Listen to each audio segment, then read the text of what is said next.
उस समय की प्रधानमंत्री श्रीमती इंदिरा गांधी जी ने आज के हमारा जो एक महान स्वाभिमानी देश भारत की प्रधानमंत्री के रूप में उन्होंने अमेरिकी राष्ट्रपति निक्सन को जो चिट्ठी लिखी, वो एक ऐसा लगता है कि उनके सामने एक याचक गिड़गिड़ा रहा था।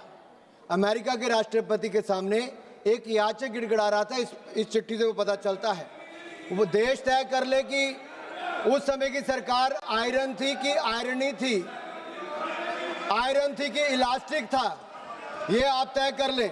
और मैं उसका कुछ पढ़ के बताना चाहता हूँ। 3 दिसंबर 1971 में पाकिस्तान द्वारा भारत के पश्चिमी मोर्चों पर जो हमले किए गए, उसके 2 दिन बाद श्रीमती इंदिरा गांधी जी ने चिट्ठी लिखी, और ये चिट्ठी ने एक तरह से गिड़गिड़ाने का काम किया।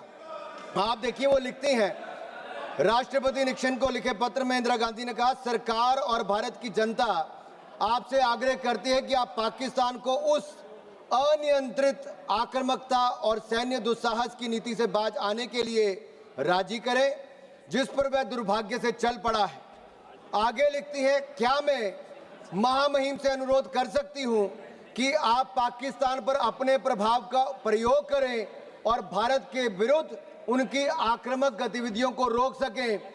ये उस समय की सेना पर क्या इंदिरा जी को विश्वास नहीं था या अपनी सरकार पर विश्वास नहीं था, जो अमेरिका के राष्ट्रपति के आगे हाथ फैलाकर और गिड़ा करने का काम कर रही थी।